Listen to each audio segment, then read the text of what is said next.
Tollywood top star, ఆపై ప్రేమించి పెళ్లి చేసుకున్న భర్త. కాస్త పొజిటివ్ గా ఉండటం కామనే, కానీ నమ్రత కాస్త ఎక్కువగానే పట్టించుకుంటుందట. మహేష్ బాబుకు సంబంధించిన అన్ని వ్యవహారాలను నమ్రత స్వయంగా చూసుకుంటుందన్నది ఓపెన్ సీక్రెట్. మహేష్ వరకు వెళ్లకముందే ఆయన చేయబోయే సినిమాల స్క్రిప్ట్స్ చూడటం, ఫిల్టర్ చేయటం, వాటిపై ఫైనల్ కాల్ తీసుకోవటం అన్ని మాజీ హీరోయినే చూసుకుంటుందట. అంతేకాదు ప్రిన్స్ సినిమాలు, ఆయన యాడ్స్ విషయాలను కూడా నమ్రతనే హ్యాండిల్ చేస్తుందట. మహేష్ ను మార్కెట్ చేసేందుకు ఒక పిఆర్ఓ టీమ్ ను పెట్టి వారి ద్వారా ఆపరేషన్స్ జరిపిస్తోందట. అయితే ఆమె మైక్రో మేనేజ్మెంటే ఇప్పుడు వారికి తలనొప్పిగా మారింది. మహేష్ గురించి ఒక చిన్న నెగటివ్ టాక్ వచ్చినా ఆమె భరించలేదు.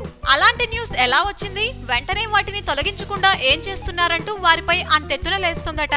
అయితే టీవీ ఛానల్స్, ఎఫ్ఎం రేడియోలు, న్యూస్ పేపర్లు, మ్యాగజైన్ల వరకు ఓకే, కానీ వెబ్ మీడియాను కంట్రోల్ చేయడమే చాలా కష్టమంటున్నారు వారు. పుట్టగొడుగుల్లా పుట్టుకొస్తున్న వెబ్సైట్స్ ఓనర్లు ఎవరో తెలుసుకోవటం, పొరపాటున మహేష్ గురించి నెగటివ్ వార్త వస్తే వాటిని తీసేమని చెప్పటం హెడేక్ గా మారిందంటున్నారు.